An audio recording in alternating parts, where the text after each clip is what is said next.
আবু হুরায়রা নবীজির কাছে আয়েশা বললেন, ইয়া রাসূলুল্লাহ, ইয়া হাবিবাল্লাহ, যেই সাহাবীটা আপনার কাছে এসে কালিমা পড়েছে মাত্র, ওই সাহাবীটা যুদ্ধের ময়দানে যুদ্ধ করতে করতে 4-5 জন কাফের তাকে এখনই শহীদ করে দিয়েছেন। আল্লাহর হাবিব বললেন, আবু হুরায়রা শোনো, ওই বান্দাটা শহীদ হয় নাই, বরং ওই বান্দা সরাসরি জান্নাতে চলে গেছে।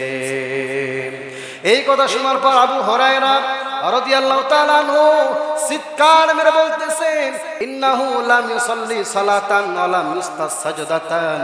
এই পৃথিবীর মধ্যে একটাই ব্যক্তি যে যার জীবনে এক ওয়াক্ত নামাজ পড়ার সুযোগ হয় নাই, যার জীবনে একটা সাজদা দেওয়ার সুযোগ হয় নাই, যার জীবনে একবার সুবহানাল্লাহ বলার সুযোগ হয় নাই, শুধু যুদ্ধের ময়দানে আসছে, কালিমা পড়ছে, শহীদ হয়ে গেছে, আল্লাহর নবী তাকে জান্নাতের সনদ দিয়ে দিয়েছে।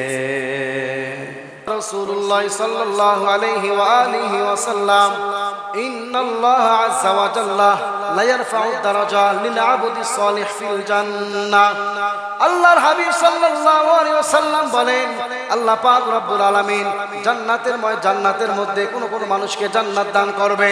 জান্নাত দান করার পর ওই বান্দার জান্নাতটা দিন দিন শুধু উন্নত হবে, ওই বান্দার জান্নাতটা দিন দিন সুসজ্জিত হবে, বান্দার জান্নাতটা দিন দিন আলোকিত হবে, জান্নাতটা দিন দিন সুসজ্জিত করা হবে।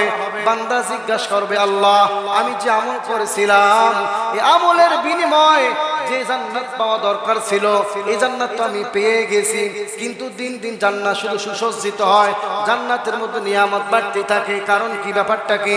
আল্লাহ পাক রব্বুল আলামিন বলবে, ও বান্দা, তুমি যে আমল করেছিলা, তোমার আমলের বিনিময়ে তোমাকে যে জান্নাত দেওয়ার সেটা তো দিয়ে দিয়েছি, কিন্তু লিল আবদি সালিহ ফিল জান্নাহ, দুনিয়ার মধ্যে তোমার একটা সন্তান ছিল, ওই সন্তান নামাজ পড়তেছে, ওই সন্তান রোজা রাখে, ওই সন্তান দান সদকা করে, সন্তান নামাজ পড়ার কারণে যে সওয়াব পায়, সন্তানের সওয়াবের একটা অংশ তোমার আমলনামায় জমা হইতে থাকে।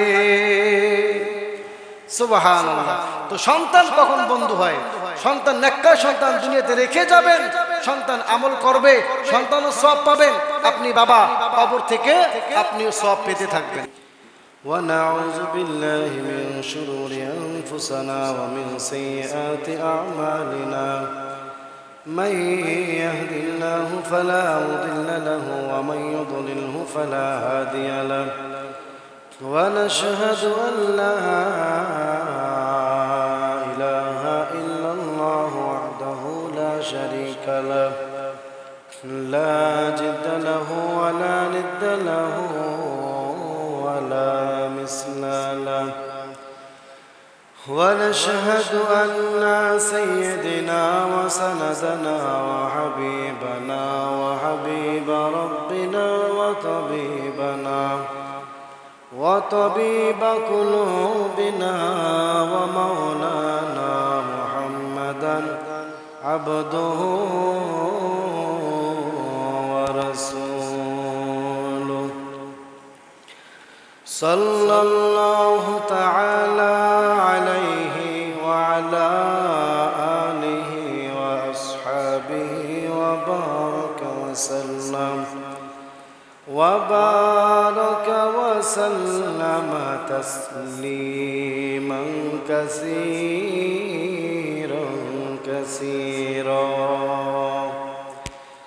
الذي أرسله الله تعالى بالحق بشيرا ونذيرا وداعيا إلى الله بإذنه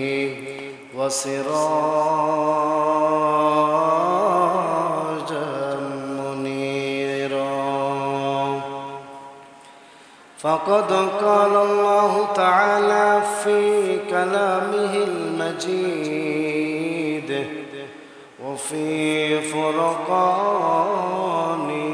الحميد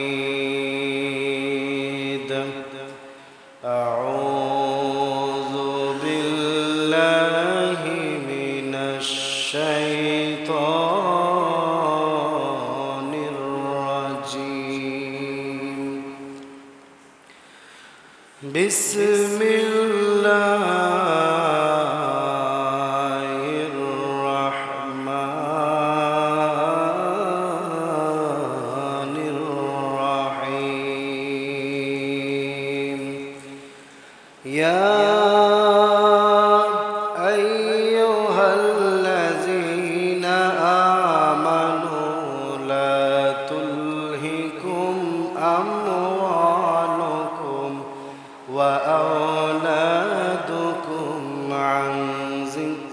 لله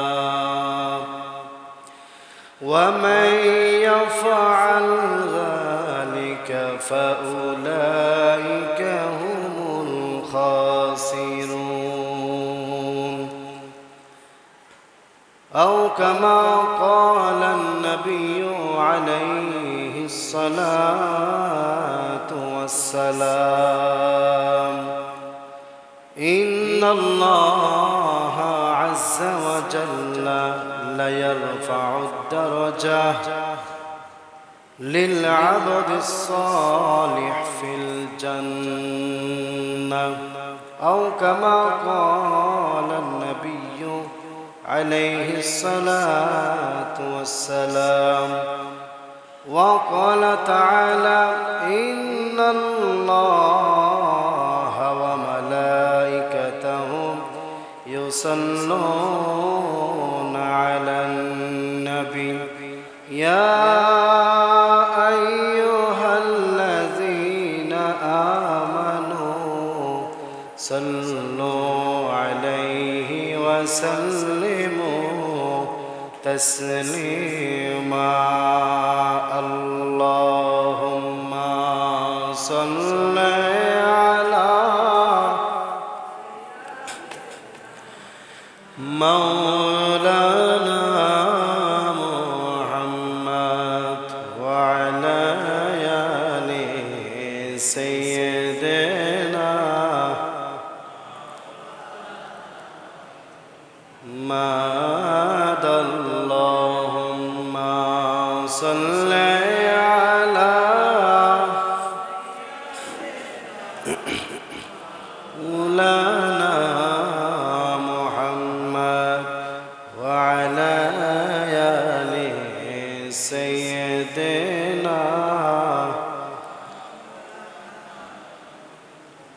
مد بلغ العلا بكماله كشف الدجى بجماله حسنت جميع خصاله صلوا عليه وآله سبحانك لا علم لنا إلا ما علمتنا إنك أنت العليم الحكيم رب اشرح لي صدري ويسر لي أمري واحلل عقدة من لساني يفقه قولي الحمد لله رب العالمين সমস্ত প্রশংসা আল্লাহ তাআলার দরবারে যে মহান স্রষ্টা দয়াময় আল্লাহ রাব্বুল আলামিন আমাদেরকে অত্যন্ত দয়া করে মায়া করে ভালোবেসে পবিত্র দিনে পবিত্র জায়গার মধ্যে আসার বসার সুযোগ করে দিয়েছেন এজন্য শুকর আদায় অর্থে মুসলমান হিসাবে ইমানের আওয়াজকে উচ্চ করে এক আওয়াজে উচ্চকণ্ঠে সকলেই মন খুলে মুখ ভরে বুক ভরে হৃদয়ের থেকে বলি আলহামদুলিল্লাহ লক্ষ কোটি দরুদ সালাম সাইয়্যিদুল মুরসালিন শফিউল মুজনিবিন খাতামুন নবীন সাইয়্যিদুস সাকলাইন ইমামুল মুরসালিন শফিয়ে আযম রাসূল আকরাম হাবিবে কিবরিয়া আশরাফুল আম্বিয়া সাইয়্যিদুল আম্বিয়া শফিয়ে মাহশর হাদি কাউসার আকা ইনামদার মদিনা কা তাজদার আফতাব নবুওয়াত ফখরে মাওজুদাত সাইয়্যিদুল মাখলুকাত জনাব হযরত মুহাম্মদুর রাসূলুল্লাহ সাল্লাল্লাহু আলাইহি ওয়া আলিহি ওয়াসাল্লাম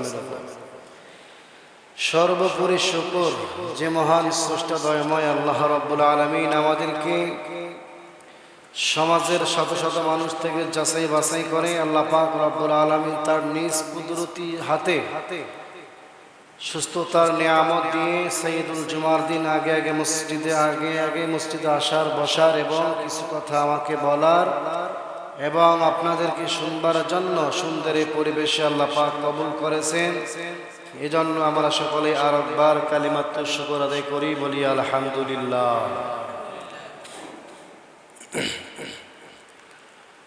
মহাগ্রন্থ আল কোরআন শরীফ থেকে সূরা মুনাফিকুনের 9 নম্বর আয়াত পড়েছি বিশ্বনবী, শ্রেষ্ঠ নবী, জিন্দা নবী, হায়াতুন নবী সাল্লাল্লাহু আলাইহি ওয়া আলিহি ওয়াসাল্লামের পবিত্র জবানের বাণী হাদিসে পাক থেকে একটু করে হাদিসে পড়েছি। আয়াত এবং হাদিসের আলোকে সংক্ষিপ্ত কিছু কথা বলার নিয়ত করেছে আল্লাহ পাক রব্বুল আলামিন যেন সঠিক কথাগুলো সঠিকভাবে বলার তৌফিক দান করে, বলেন আমিন। আল্লাহ পাক রব্বুল আলামিন এই আয়াতে পাকে বলেন, ইয়া আইয়ুহাল্লাযীনা আমানু লা তুলহিকুম আমওয়ালুকুম ওয়া আওলাদুকুম আন যিকরিল্লাহ ওয়া মান ইয়াফআল যালিকা ফাউলাইকা হুমুল খাসিরুন। আল্লাহ পাক বলেন, ইয়া আইয়ুহাল্লাযীনা আমানু লা তুলহিকুম, হে ঈমানদারগণ তোমরা গাফিল হইও না, আমওয়ালুকুম ওয়া আওলাদুকুম তোমাদের সম্পদ এবং তোমাদের সন্তানের কারণে, আন যিকরিল্লাহ আমি আল্লাহর জিকির থেকে,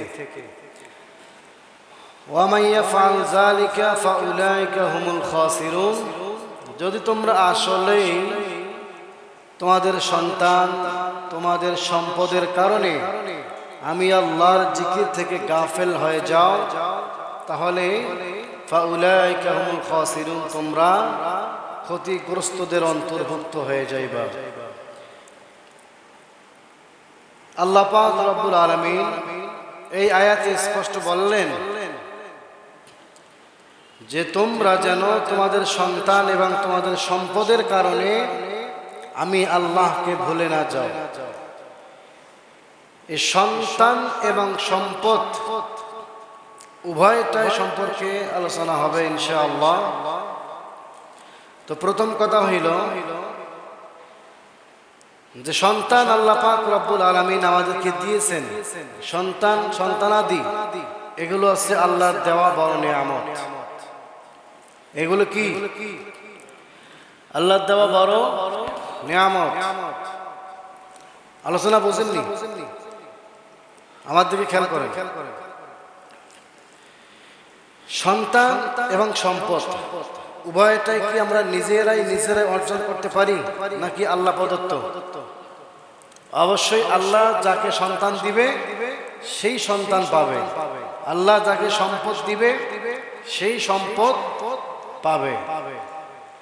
সমাজে অনেক মানুষ আছে সন্তানের জন্য কতই না কান্নাকাটি করে, আল্লাহর কাছে দোয়া করে, আল্লাহর কাছে চায়, কিন্তু আল্লাহ পাক তাকে সন্তান দেয় না। আবার কত মানুষ আছে যে বছরে একবার আল্লাহকে সিজদা করে না, নামাজও পড়ে না, অথচ এর ঘরে সন্তানের অভাব নেই, প্রতি বছর বছর এক দুইটা করে হয়ে যায়। এটা আল্লাহর নিয়ামত। এটা কি? অনেকে চায় আল্লাহ দেয় না, আবার অনেকে চাওয়ার আগেই বছর দুইটা করে পায়, ঠিক না? এটা হচ্ছে আল্লাহ দেওয়া নিয়ামত। তো এই জন্য আল্লাহ পাক এখানে বললেন যে তোমরা এই সন্তান পাওয়ার পর এবং সম্পদ পাওয়ার পরে যেন আমি আল্লাহর জিকির থেকে গাফেল না হও। এবং সন্তান যে আল্লাহ পাক আমাদেরকে দিয়েছেন, এই সন্তানকে আমরা কিভাবে তাকে শিক্ষা দেব, সন্তানকে আমরা কিভাবে লালন পালন করব, সন্তানের মাঝে সন্তানের ভিতরে আমরা কিভাবে দিন ঢুকাই দেব, ইসলামের আদর্শ সন্তানের মাঝে ঢুকাবো, সন্তানের মাঝে নবীজির প্রেম কিভাবে ঢুকাতে হবে, আল্লাহর ভয় কিভাবে ঢুকাতে হবে, সে বিষয়ে শুধু একটা দৃষ্টান্ত দেব। এই দৃষ্টান্ত দিয়েই আমরা আয়াতের মূল আলোচনায় ঢুকবো ইনশাআল্লাহ। তো দৃষ্টান্তটা মনোযোগ দিয়ে শুনতে হবে। আল্লাহ পাক রব্বুল আলামিন, আল্লাহ পাকের রাসূল সাল্লাল্লাহু আলাইহি ওয়াসাল্লাম বদরের যুদ্ধ করার জন্য আল্লাহ পাকের হাবিব সাল্লাল্লাহু আলাইহি ওয়াসাল্লাম সাহাবায়ে কেরামদেরকে একসাথ করলেন। সকল সাহাবাদেরকে একসাথ করার পরে বদরের প্রান্তরে কারা কারা যুদ্ধ করার জন্য যাবে তাদেরকে আল্লাহ রাসূল সাল্লাল্লাহু আলাইহি ওয়াসাল্লাম যাচাই বাছাই করতেছেন। এমন তো অবস্থায় নবীজির সাহাবী হযরত সাআদ ইবনে আবি ওয়াক্কাস রাদিয়াল্লাহু তাআলা আনহু তিনি তাকাইয়া দেখতেছেন তার ছোট ভাই উমাইর ইবনে আবি ওয়াক্কাস রাদিয়াল্লাহু তাআলা তিনি ছোট মাসুম বাচ্চা, বড় বড় মুরব্বী সাহাবীদের চিপায় চাপায় ঘুরতেছেন। তার বড় ভাই সাদ ইবনে আবি ওয়াক্কাস তার হাতটা ধরে বললেন, ভাই তুমি ছোট বাচ্চা, তুমি এখানে ঘুরতেছো কেন? ওই উমাইর ইবনে আবি ওয়াক্কাস ডাক দিয়ে বলে, ভাই আমি বদরের যুদ্ধে যাওয়ার জন্যই লুকাচুরা করে খেলতেছি, যেন আল্লাহর হাবিবের সাথে আমিও বদরের যুদ্ধে যুদ্ধ করার জন্য যাইতে পারি। সাদ ইবনে আবি ওয়াক্কাস রাদিয়াল্লাহু তাআলা আনহু ডাক দিয়ে বলে, ও আমার ছোট ভাই, তুমি তো ছোট, তুমি তো যুদ্ধ করতে পারবা না, তুমি যুদ্ধের ময়দানে যাইয়া কি করবা? উমাইর ইবনে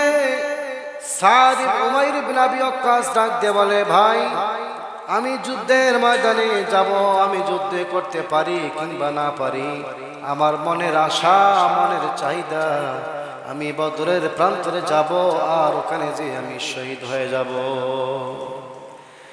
সাদ ইবনে আবি ওয়াক্কাস অনেক জোরাজোরি করতেছেন, কিন্তু উমাইর ইবনে আবি ওয়াক্কাস তার কথা কোনোভাবেই শুনতেছে না। ওই ছোট ভাইয়ের হাত ধরে সন্তানটিকে আল্লাহর হাবিবের কাছে নিয়ে আসলেন। আসার পরে বলতেছেন, ইয়া রাসূলুল্লাহ, ইয়া হাবিবাল্লাহ, আমার এই ছোট ভাই উমাইর ইবনে আবি ওয়াক্কাস আপনার সাথে বদরের প্রান্তরে যুদ্ধ করার জন্য যাইতে চাইতেছে, আপনি কি বলেন? আল্লাহর হাবিব বলে, সাদ, তোমার ভাই উমাইর তো ছোট, যুদ্ধ করতে পারবে না, তার আবেগ দিয়ে তাকে যুদ্ধের ময়দানে নিয়ে যাওয়া যাবে না। এই কথা বলার পরে ওই ছোট বাচ্চা উমাইর অজর ধরে কান্না করতেছেন, মাটিতে গড়াগড়ি করে কান্না করেন আর বলেন, ইয়া রাসূলুল্লাহ, ইয়া হাবিবাল্লাহ, আপনি আমাকে নিষেধ করেন না, বরং আমাকে আপনার সাথে বদরের প্রান্তরে নিয়ে যান। এইভাবে যখন জোরাজুরি করতেছেন, আল্লাহ রাসূল ডাক দিয়ে বলেন, ও উমাইর, তুমি কি বদরের প্রান্তরে যাইয়া যুদ্ধ করতে পারবা? কারণ বদরের প্রান্তরে যেই সমস্ত সাহাবারা যুদ্ধ করবে, তাদের এক একটা তরবারি তো তোমার থেকে বড় বড় তরবারি। তুমি কি তরবারি আলগাইতে পারবা? তুমি কি তরবারি চালাতে পারবা? তুমি যুদ্ধের ময়দানে যাইয়া কি করবা? অতএব তুমি যুদ্ধে না যাইয়া এখানে থাকো, তোমাকে আমরা পরবর্তীতে অন্য কোনো যুদ্ধে নিয়ে যাব। এই কথা বলার পরে উমাইর ইবনে আবি ওয়াক্কাস কান্না করতেছে। কিন্তু এক পর্যায়ে উমাইর ইবনে আবি ওয়াক্কাস ডাক দিয়ে বলেছেন, ইয়া রাসূলুল্লাহ, ইয়া হাবিবাল্লাহ, যুদ্ধের ময়দানে যে সমস্ত সাহাবারা যুদ্ধ করবে, আমার থেকে তাদের তরবারি বড় হলেও আমি যদি তরবারি চালাইতে না পারি, কিন্তু যুদ্ধের ময়দানে যদি কোনো শত্রু আপনাকে আঘাত করে, আপনাকে তরবারি চালায়, আমি উমাইর আপনার সামনে সিনা টান করে দাঁড়িয়ে যাব। সুবহানাল্লাহ, সুবহানাল্লাহ, কি বলতেছেন? উমাইর ইবনে আবি ওয়াক্কাস ছোট বাচ্চা, সে নবীকে কি বলতেছেন, ইয়া রাসূলুল্লাহ, আমি ছোট বাচ্চা, ঠিক আছে, যুদ্ধ করতে পারবো না, আমার থেকে তরবারি আরো বড়, কিন্তু যুদ্ধের ময়দানে বিপরীত পক্ষে শত্রু যখন আপনাকে আঘাত করবে, যখন আপনার দিকে তীর নিক্ষেপ করবে, আমি উমাইর, আমি আপনার সামনে সিনা টান করে দাঁড়িয়ে শহীদ হয়ে যাব। সুবহানাল্লাহ। তো যে কথা বলতেছিলাম, এই ছোট মাসুম বাচ্চা, ছোট বাচ্চাদের ভিতরে ওই যুগে নবীজির প্রেম এতভাবে কিভাবে ঢুকলেন? সাদ ইবনে আবি ওয়াক্কাস বলেন, আমার ছোট ভাইকে আমি ছোটবেলা থেকে নবীজির গুণগান গাওয়াইতাম, নবীজির প্রশংসা করতাম। অর্থাৎ বাচ্চাদের সামনে যে কথা বারবার বলা হয়, বাচ্চারা কিন্তু সেটা অটোমেটিক কি করে, মুখস্থ করে ফেলে। এই জন্য সাদ ইবনে আবি ওয়াক্কাস তার ছোট ভাইয়ের সামনে নবীজির প্রেম শিখিয়েছেন, নবীজির ভালোবাসা শিখাইছেন। এই জন্য ওই ছোট বাচ্চা হওয়ার পরেও নবীর প্রেমে শহীদ হওয়ার জন্য বেকারার হয়ে থাকতেন। কারণ একটাই, কারণ সন্তানাদি যারা ছেলেমেয়ে যাদের আছে, ওদের কি ছোটবেলা থেকেই নবীজির আদর্শ শিক্ষা দিতে হবে, নবীজির প্রেম শিখাতে হবে, তাহলেই বাচ্চারা নবীজির প্রেম নিয়ে বড় হবে, নবীজির আদর্শ নিয়ে বড় হতে পারবে। আর যদি নবীজির আদর্শ, নবীজির প্রেম আমরা শিক্ষা দিতে না পারি, তাহলে সন্তান বড় হলে তো বেয়াদব হবে, এটাই তো স্বাভাবিক, নাকি বলেন? সন্তানকে যদি আমরা ছোটবেলা শিক্ষা দিতে না পারি, বড় হলে তার থেকে আদর্শ ব্যবহার পাওয়াটা এটা মূর্খতা। সন্তানের থেকে আদর্শ ব্যবহার পাওয়ার প্রধান কারণ হচ্ছে সন্তানকে ছোটবেলার থেকে আদর্শ শিক্ষা দিতে হবে। আর আদর্শটা শিক্ষা দিবে প্রথমত মা বাবা। কে শিক্ষা দিবে? কে শিক্ষা দিব? মা বাবা। যদি মা বাবা সন্তানকে আদর্শ শিক্ষা না দেয়, তাহলে ওই সন্তান কখনো আদর্শবান সন্তান হতে পারবে না। তো এই জন্য সন্তানাদি হচ্ছে আল্লাহ পাকের দেওয়া নিয়ামত, ওদেরকে শিক্ষা দিতে হবে। আল্লাহ পাক রব্বুল আলামিন সূরা কাহাফের 46 নম্বর আয়াতে আল্লাহ পাক বলেন, আল মালু ওয়াল বানুনা জিনাতুন ফিল হায়াতিদ দুনিয়া ওয়াল বাকিয়াতুস সালিহাতু। আল্লাহ পাক বলেন, তোমাদের সম্পদ, তোমাদের সন্তানাদি এগুলো আছে তোমাদের দুনিয়ার সৌন্দর্য, তোমাদের ঘরের সৌন্দর্য, তোমাদের বাড়ির সৌন্দর্য। কথা বুঝতেছেন নি? সন্তানাদি এগুলো কি? আমাদের ঘরের সৌন্দর্য, বাড়ির সৌন্দর্য। মনে করেন আপনার ঘর অনেক সুন্দর, বিল্ডিং বাড়ি করছেন, ঘরের মধ্যে কোনো সন্তান নাই, বাচ্চা কাচ্চা নাই, এই ঘরে কি ভালো লাগে না? যদি ঘরের মধ্যে সন্তান থাকে, বাচ্চা কাচ্চা থাকে, কখনো কান্না করবে, কখনো হাসবে, কখনো ঝগড়া করবে, মারপিট করবে, মা বাবার রাগ উঠাবে, আবার কখনো গোসা করবে। এটাই হচ্ছে মজা, এটাই ঘরের সৌন্দর্য। এই জন্য আল্লাহ পাক এখানে বলেন, আল মালু ওয়াল বানুনা জিনাতুন ফিল হায়াতিদ দুনিয়া। এই সন্তানাদি এগুলো আছে দুনিয়ার সৌন্দর্য। এই জন্য সন্তানাদি দুনিয়ার সৌন্দর্য, এটাই হচ্ছে বাস্তব কথা। 2 নম্বর কথা, সূরা আনফালের 28 নম্বর আয়াত আল্লাহ পাক বলেন, ওয়ালামু আন্নামা আমওয়ালুকুম ওয়া আওলাদুকুম ফিতনাহ। এই সন্তান এবং সন্তানাদি তোমাদের জন্য বড় ফিতনা। প্রথমে আল্লাহ কি বলছেন? সূরা কাহাফের 46 নম্বর আয়াতে আল্লাহ বলেন, আল মালু ওয়াল বানুনা জিনাতুন ফিল হায়াতিদ দুনিয়া ওয়াল বাকিয়াতুস সালিহাত। আল্লাহ পাক বলেন, সন্তানাদি এগুলো তো দুনিয়ার সৌন্দর্য, ঘরের সৌন্দর্য, গ্রামের সৌন্দর্য। আবার সূরাতুল আনফালের 28 নম্বর আয়াতে আল্লাহ বলেন, ওয়ালামু আমওয়ালুকুম ওয়া আওলাদুকুম ফিতনা। এই সন্তানাদি তোমাদের জন্য বড় ফিতনা। এই ফিতনার থেকে যদি বাঁচতে পারো, তাহলে আল্লাহ পাক বলেন, ওয়া আন্নাল্লাহা ইনদাহু আজরুন আযীম। এই ফিতনা থেকে বাঁচতে পারলে তোমাদের জন্য রয়েছে মহা পুরস্কার। এই সন্তানাদি বড় ফিতনা। আপনার সন্তান, মনে করেন আপনার ছেলে আপনার জন্য পরীক্ষা, আপনার মেয়ে আপনার জন্য পরীক্ষা, এই আপনার সম্পদ আপনার জন্য পরীক্ষা। এই ফিতনা থেকে যদি আপনি বেঁচে থাকতে পারেন, তাহলে আল্লাহ পাক বলেন, আজরুন আযীম, আপনার জন্য সে মহা পুরস্কার অপেক্ষমান। সন্তানাদি যে ফিতনা, শুধু এতটুকুই শেষ না। আল্লাহ পাক রব্বুল আলামিন সূরা তাগাবুন 14 নম্বর আয়াতে আল্লাহ আর একটু বাড়াইয়া বললেন, ইয়া আইয়ুহাল্লাযীনা আমানু ইন্না মিন আজওয়াজিকুম আওলাদিকুম আদুউল লাকুম।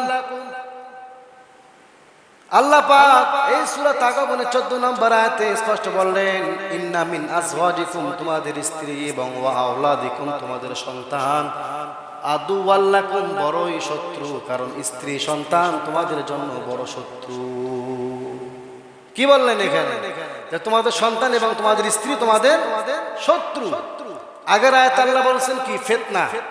পরের তার সূরা তাগাবুন 14 নম্বরে আল্লাহ কি বললেন? শত্রু। মানে তোমাদের সন্তান, তোমাদের স্ত্রী তোমাদের জন্য শত্রু। শত্রু কখন হয়? দুনিয়ার সব সন্তানে যদি মা বাবার শত্রু হয়ে যায়, তো বন্ধু আবার কে থাকলো? এই জন্য আল্লাহর হাবিব সাল্লাল্লাহু আলাইহি সাল্লাম হাদিসে পাকে বলেন, সন্তান শত্রু হয় কখন? সব বাবার সন্তান কি বাবার জন্য শত্রুই?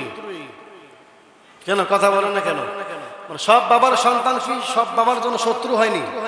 না, কখনো কখনো সন্তান বাবা মার জন্য শত্রু হয়, আবার কখনো কখনো সন্তান বাবা মার জন্য বন্ধু হয়। তো শত্রু কখন হয় আর বন্ধু কখন হয়, আমরা সেই বিষয়ে সংক্ষিপ্ত 2-1 মিনিট কথা শুনি। হাদিসে পাকে আল্লাহ রাসূল সাল্লাল্লাহু আলাইহি সাল্লাম বলেন, সন্তান শত্রু কখন হয় দেখেন। মনে করেন আপনার ছেলেটাকে আপনার মেয়েটাকে আপনি কলেজে ভর্তি করে দিচ্ছেন, কথা কি আমার বুঝতেছেন না ঘুমাইতেছেন? আমার দিকে তাকান তাহলে বুঝতে পারবেন সন্তান শত্রু কখন হয়। মনে করেন আপনার ছেলে মেয়েকে আপনি কলেজে ভর্তি করে দিচ্ছেন, কলেজে পড়তেছেন, ছেলে মেয়ে আপনার কাছে এসে বলতেছেন যে আব্বু আমাদের কলেজের টিচাররা বলেছে আমরা শিক্ষা সফরে যাব। কি সফর?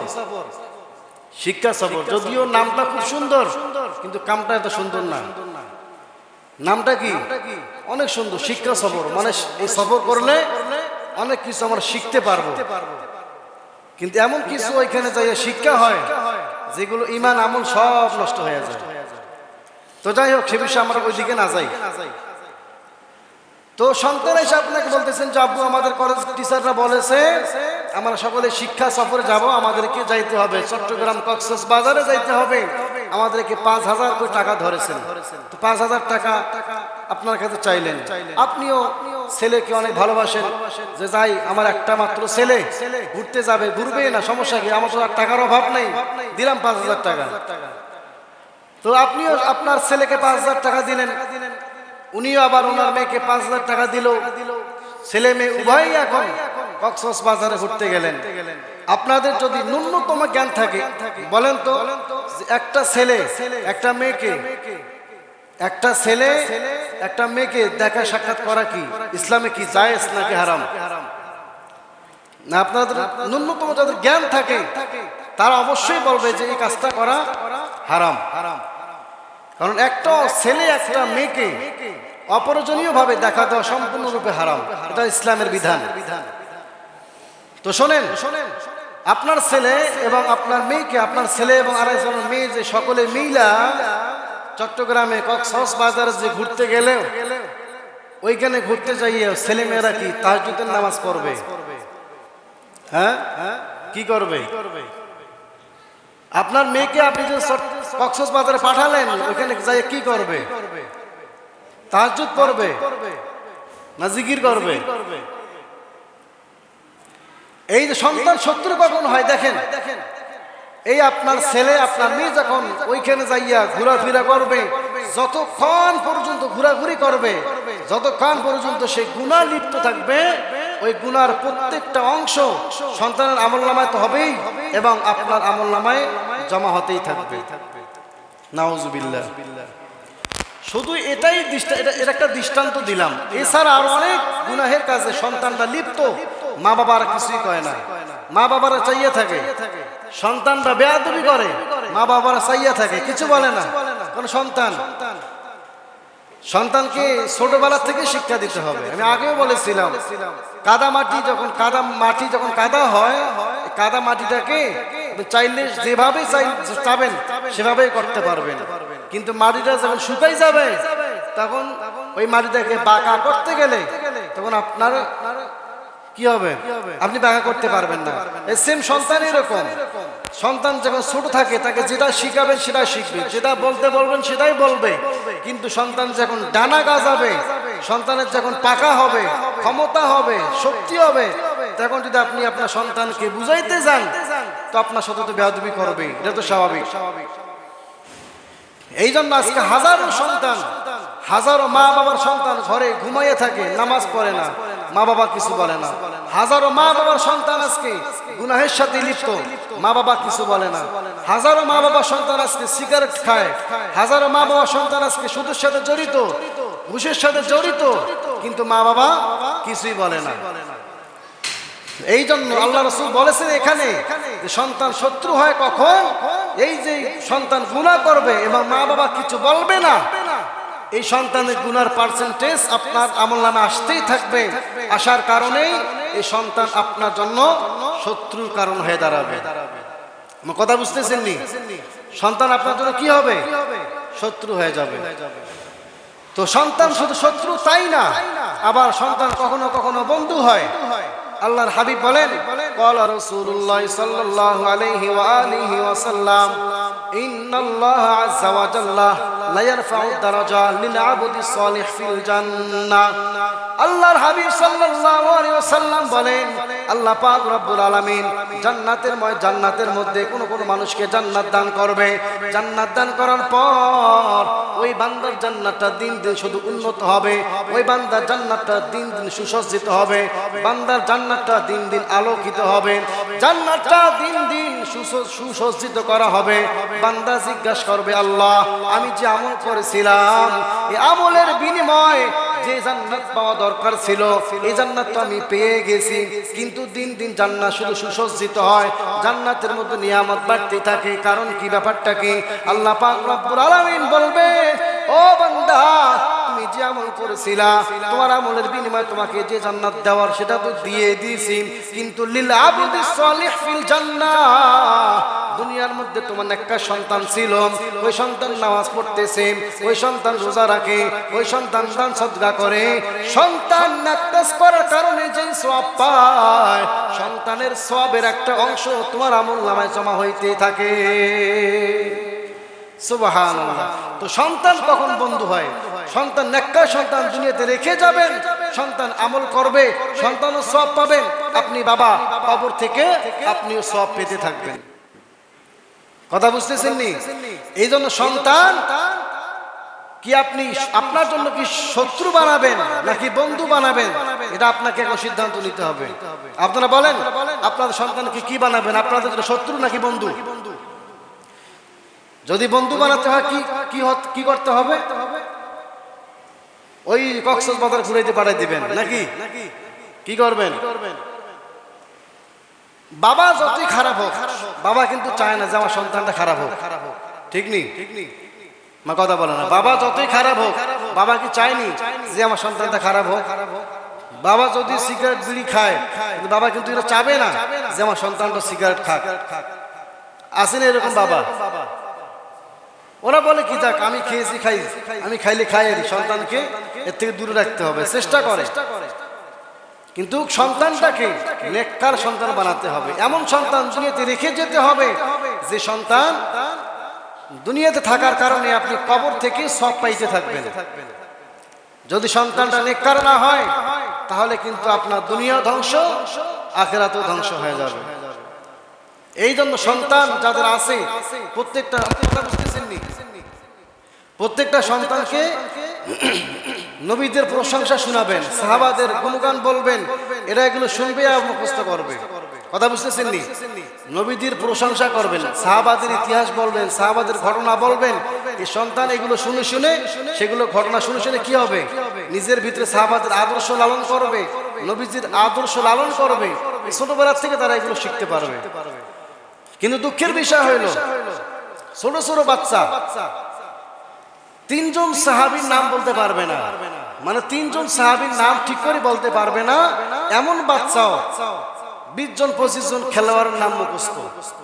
এটা বড় দুঃখের বিষয়। যদি আমি জিজ্ঞাসা করি 10 জন সাহাবীর নাম বলেন তো, আমি যদি এখন আপনাদের যে কেউ জিজ্ঞাসা করি 10 জন সাহাবীর নাম বলেন, বলতে পারবেন কেউ? আসেন না কেউ যে আমি বলতে পারবো 10 জন সাহাবীর নাম? যদি জিজ্ঞাসা করি 10 জন খেলোয়াড়ের নাম বলেন তো, এক নিঃশ্বাসে কই দিবেন। যদি খেলোয়াড়ের নাম জিজ্ঞাসা করি এক নিঃশ্বাসে কই দিব। তো আপনি বাবা যেরকম হবেন সন্তান তো সেরকমই হবে। সাহাবীদের নাম খাতায় লিখবেন, সন্তানদেরকে বলবেন যে বাবা এটা হচ্ছে এই সাহাবীর নাম, এই সাহাবীর এই গুণ, এটা হচ্ছে এই সাহাবীর এই গুণ। আশারায়ে মুবাশশারা 10 জন সাহাবা আছে, তাদের নাম তাদের কাছে বলবেন, তাদের প্রশংসা তাদের কাছে বলবেন। কোরআনে বর্ণিত 25 জন নবী রাসূলের নাম আছে, এগুলো খাতায় নোট করবেন, সন্তানদেরকে বলবেন এগুলো হচ্ছে নবীদের নাম, এগুলো মুখস্থ করো। এই নবীর এই গুণ ছিল, এই নবীর এই পাওয়ার ছিল, এভাবে সন্তানদেরকে শিক্ষা দিবেন। আমার কথা বুঝতেছেন নি? সন্তানকে যদি আপনি বন্ধু বানাতে চান তাহলে এই কালচারগুলো সন্তানদেরকে শিখাতে হবে। যদি শিখাতে না পারেন তাহলে কিন্তু সন্তান আপনার জন্য শত্রু হয়ে যাবে। যে কথা আল্লাহ কোরআনে সূরা তাগাবুনের 14 নম্বরেতে আল্লাহ বলেন, ইয়া আইয়ুহাল্লাযিনা আমানু ইন্না মিন আজওয়াজিকুম ওয়া আওলাদিকুম আদুওয়াল লাকুম, যে তোমাদের স্ত্রী এবং তোমাদের সন্তান হবে তোমাদের শত্রু। তো এই জন্য আমরা সকলেই যাদের সন্তানাদি আছে প্রত্যেকটা সন্তানকে দ্বীনের মহব্বত তাদের অন্তরে পয়দা করে দেব, সাহাবাদের আদর্শ তাদের অন্তরে পয়দা করে দেব, নবীজির প্রেম তাদের অন্তরে পয়দা করে দেওয়ার চেষ্টা করব। আল্লাহ পাক তৌফিক দান করে বলেন আমিন। উহুদের ময়দানে আল্লাহ রাসূল সাল্লাল্লাহু আলাইহি ওয়াসাল্লাম যুদ্ধরত অবস্থায় পুরা উহুদের ময়দানে এলান হয়ে গেছে যে মুহাম্মদ শহীদ হয়ে গেছে। কথা বুঝছেন? উহুদের ময়দানে পুরা যুদ্ধের ময়দানে কি হয়েছে? এলান হয়ে গেছে যে মুহাম্মদ শহীদ হয়ে গেছে। এই কথা শোনার পরে আল্লাহর হাবিব সাল্লাল্লাহু আলাইহি সাল্লাম যুদ্ধের ময়দানে দাঁড়ানো, কিন্তু তাকায়ে দেখতেছেন একজন কাফের যুদ্ধের সাজে সজ্জিত হইয়া তরবারি হাতে নিয়া ঘোড়ার পিষ্টে করে নবীজির সামনে এসে দাঁড়ালেন। আল্লাহর হাবিব সাল্লাল্লাহু আলাইহি সাল্লাম জিজ্ঞাসা করলেন, কে তুমি? আল্লাহর হাবিব তাকে চিনে, কিন্তু তাকে জিজ্ঞাসা করলেন, তুমি এখানে হঠাৎ যুদ্ধের ময়দানে কেন?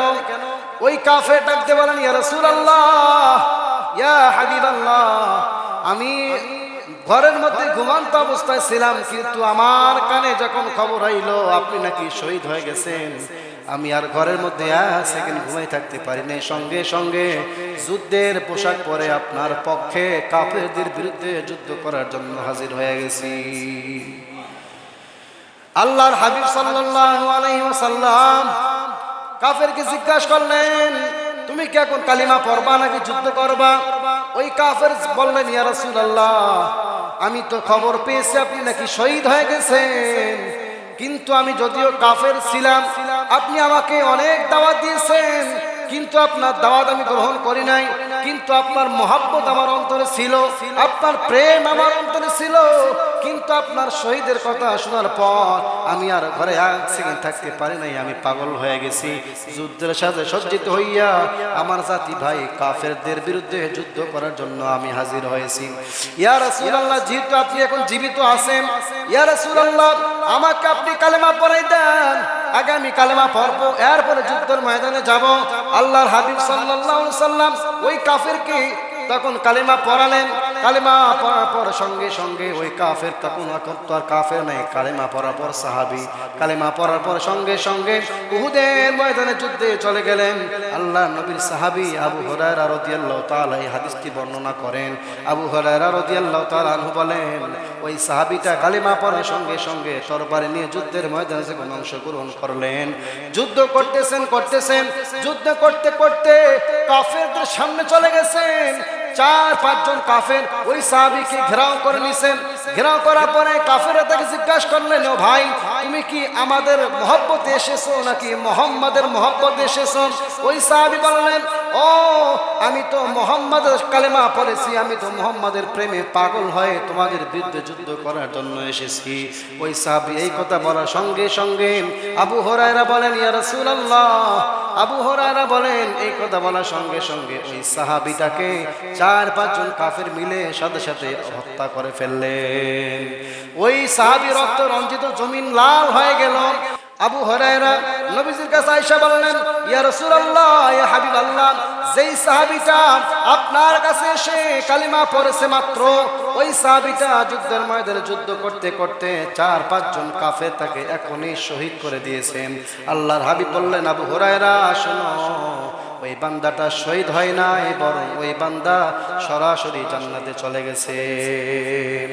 এই কথা শোনার পর আবু হুরায়রা রাদিয়াল্লাহু তাআলা আনহু চিৎকার মেরে বলতেছেন, ইন্নাহু লাম ইউসাল্লি সালাতান ওয়া লাম ইউস্তাস সাজদাতান, এই পৃথিবীর মধ্যে একটাই ব্যক্তি যে যার জীবনে এক ওয়াক্ত নামাজ পড়ার সুযোগ হয় নাই, যার জীবনে একটা সাজদা দেওয়ার সুযোগ হয় নাই, যার জীবনে একবার সুবহানাল্লাহ বলার সুযোগ হয় নাই, শুধু যুদ্ধের ময়দানে আসছে, কালিমা পড়ছে, শহীদ হয়ে গেছে, আল্লাহর নবী তাকে জান্নাতের সনদ দিয়ে দিয়েছে। সুবহানাল্লাহ। নবীজির প্রেম দেখেন কিরকম ছিল সাহাবাদের।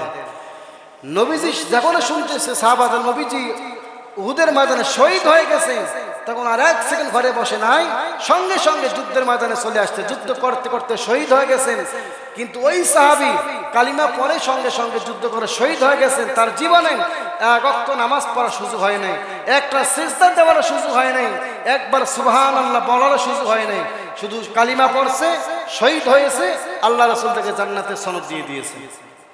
সুবহানাল্লাহ। কি বুঝলেন? এই জন্য নবীজির প্রেম নিজেদের অন্তরে ঢুকাতে হবে, সন্তানদের অন্তরেও নবীজির প্রেম পয়দা করতে হবে। রাজি আছেননি? যাদের সন্তান আছে প্রত্যেকটা সন্তানের অন্তরে অন্তর নবীজির প্রেম ঢুকাবেন, নবীজির আদর্শগুলো বর্ণনা করবেন, সাহাবাদের আদর্শ বর্ণনা করবেন, এভাবে সন্তানকে গড়ে তোলার চেষ্টা করবেন। আল্লাহ পাক রব্বুল আলামিন আমাদের সবাইকে প্রত্যেকের সন্তানকে নবীজির আদর্শ এবং নিজেরাও নবীজির আদর্শ মতো চলার তৌফিক দান করে বলেন আমিন। ওয়া আখিরু দাওয়ানা আলহামদুলিল্লাহি রাব্বিল আলামিন।